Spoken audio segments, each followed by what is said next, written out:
Welcome to Fix My Story. This is the second one in a series where I talk about what might possibly be going wrong with your book and show you exactly how to fix it and how that will increase the connection with the reader and make the characters more appealing. Now, here's the catch. You can only submit 200 words. And why is that? Because everybody complains, trust me.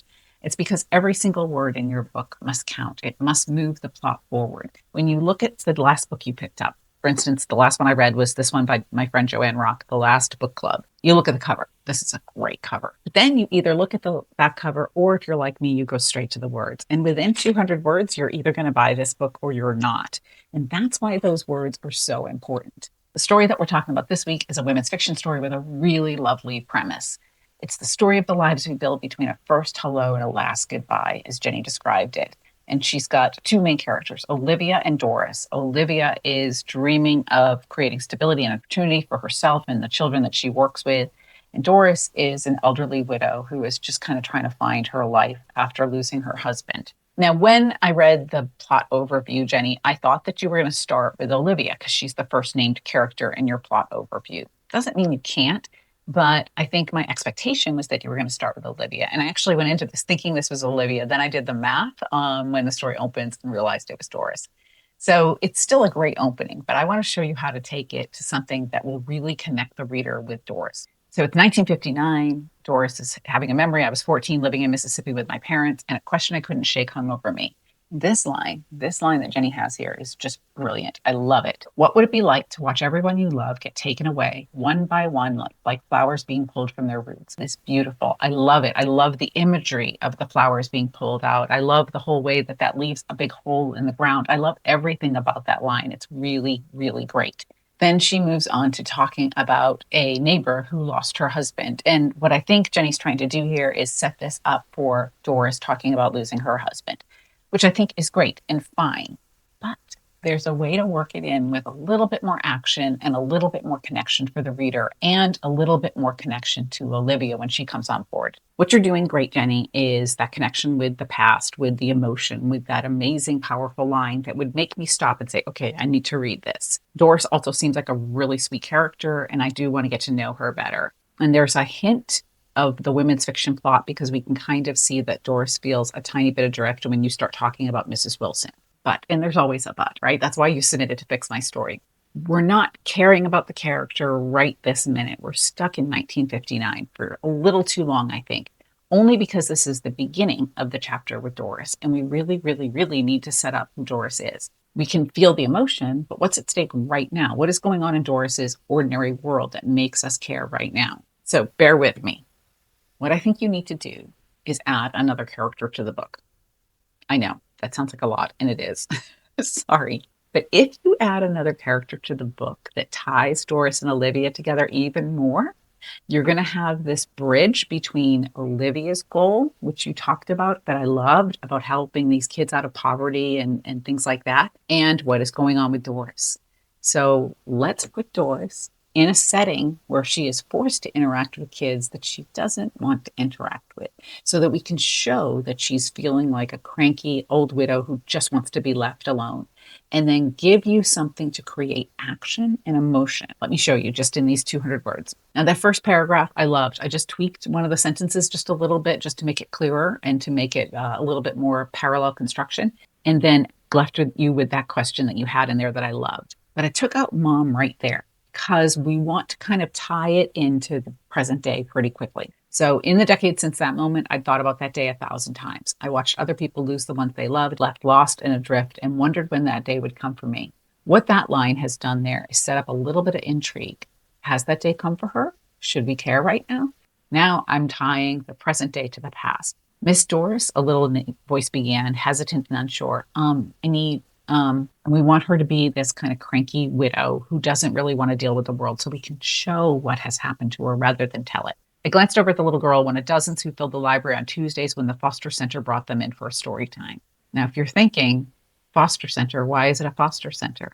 Remember Olivia's goal? Now, it doesn't have to be a foster center. It just needs to tie in with Olivia's goal, because that brings them together even more and can create a plot where you have them united in a common goal.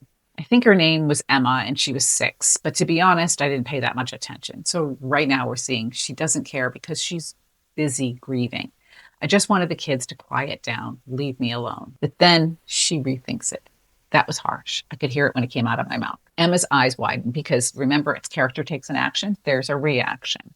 And now you can tie it back to that amazing line you had in the beginning. They were the remaining flowers swaying alone on a hill, struggling not to wither under a bright, bright sun. What that does is it creates a circular moment where it brings the reader back a little bit, but not in a pound you on the head kind of way, and also builds us a little sympathy for Doris. And maybe the reader doesn't quite get what's making her feel that way. So you have a little action that shows it. My hand strayed to my empty left finger. The loss created an ache deeper than the one I felt at 14. Because I'm assuming from what you wrote before that her dad died at 14. Doris, your father is the band that wraps around us in our home and keeps us safe. I see what happened there with the ring on the finger and the band and all of that. It's all kind of symbolic in there. Because we knew, didn't we, that without him, what we were would cease to exist. So we're creating a setup with that line for what is happening to Doris or what Doris thinks is happening to her. That because she lost this important person that is so important to her, she has ceased to exist in her own head. So she doesn't have a reason right now to be present in the present day. That's why she's annoyed by the kids. So let's give her a reason. I want my daddy, Emma said, and tears brimmed in her eyes. Can you find him? Now, we already know from what Doris has said that Emma is a foster kid. So her dad's not there. So that's going to create a moment for Doris to kind of figure out how to fill this gap for this kid who's really upset, which could possibly bring her to Olivia. Because if you tie them together and you put Olivia in this scene, and this is a program that she works at, then you've created a connection between the two. Maybe Doris just tries to kind of sponge Emma off onto Olivia. And it becomes this ongoing thing. You saw the thing about the elderly man in the grocery store. It was on TikTok. He lost his wife and he was really cranky and doing the grocery shopping and not happy. And this little girl, like 4 or 5 years old, said, I want a hug. And then he feels love for the first time in a really long time. And it changed his life.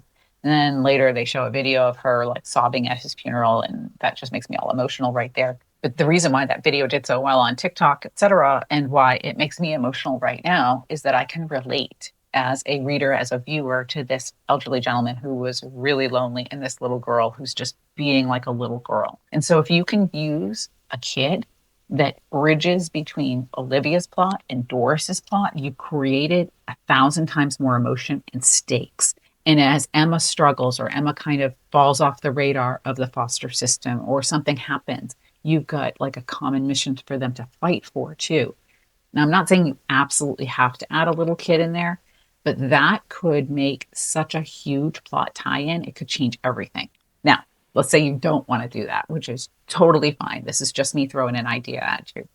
What you need to do is just kind of add some present day action to Doris's scene. You want to add some action that creates some stakes and creates some emotion. So I used an example that would require, yes, a lot of stuff on your end if you're going to add it into the book.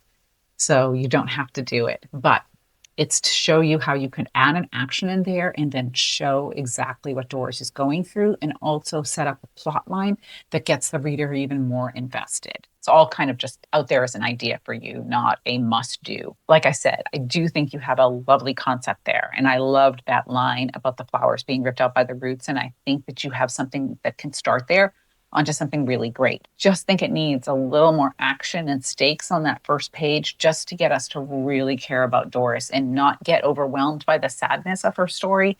So if you put some action in there, it lightens that load of the dad dying, Mrs. Wilson's husband dying, Doris's husband dying. It kind of lightens that a little bit and gives you more to latch onto and more for Doris to engage with. Because remember, every book takes place in media res, which is right in the middle of a character's life. They're doing stuff. So let's have that, but have it matter to the plot and to what is bringing Doris and Olivia together. Let me know if that helped. Let me know if that just made your life infinitely more complicated, or if you want like another take on how you could do that. It's entirely up to you. It's your book. I think you have a lovely premise here, and I'm excited to see what you do with it next. If you want to submit your story for Fix My Story, there's a QR code. If you disagree with my advice, go ahead and pop that comment down there because there's a million different ways to write a book. I'm not the be all and end all of answers.